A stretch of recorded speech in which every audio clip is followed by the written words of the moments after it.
मित्रांनो, तर आज आपण ऑर्डर केलेलं आहे सॅमसंगचं 45 वॅट पॉवर अडॅप्टर चार्जर. पण मोबाईलसोबत येत नाही चार्जर. तर चार्जरच्या बऱ्याच जणांना प्रश्न पडतो की कोणता चार्जर घ्यायला पाहिजे, काय घ्यायला पाहिजे. तसंच केल्यानंतर आमच्या लक्षात आलं की हा जो चार्जर आहे सॅमसंगचा 45 वॅट चार्जर, तर हे सर्व मोबाईल तुम्ही यूज करू शकता. तुमच्या आयपॅडला यूज करू शकता, सॅमसंगला यूज करू शकता आणि फास्टेस्ट पॉवर तुम्हाला इथून मिळते. त्यासोबत तुम्हाला भेटते ही केबल. ओके, ही केबल तुम्हाला मिळते सॅमसंगची पॉवरफुल. या दोन्ही केबल आहेत ज्या सी टाइप्स आहेत. ओके, चार्जर किंवा अडॅप्टर बाय करता त्यावेळेस ओरिजिनल अडॅप्टर आहे की नाही चेक करणं खूप महत्त्वाचं आहे. जर तुम्ही ओरिजिनल अडॅप्टर बाय नाही करणार, सॅमसंगचंच नाही करणार, तर तुम्हाला मोबाईल तुमचा पॉवर स्लो होऊ शकते, तुमची चार्जिंग व्यवस्थित होऊ शकणार नाही. ओके, मोबाईलची कम्पॅटिबिलिटी स्लो होते.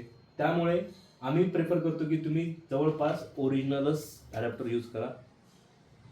हे बघा तुम्ही इकडे आपण इंस्टामार्टला आपण काय केलं, ऍड केलेलं आहे पॉवर अडॅप्टर 45 वॅट सॅमसंग. इथे तुम्हाला दिसेल अडॅप्टर आणि इथूनच आम्ही पण ऑर्डर केलं आणि आम्हाला बजेटमध्ये भेटलेलं आहे. आपण याला कनेक्ट करतो आणि हा आपला Samsung Galaxy S24 ultra mobile, याला आपण तुमच्यासमोर कनेक्ट करणार आहोत.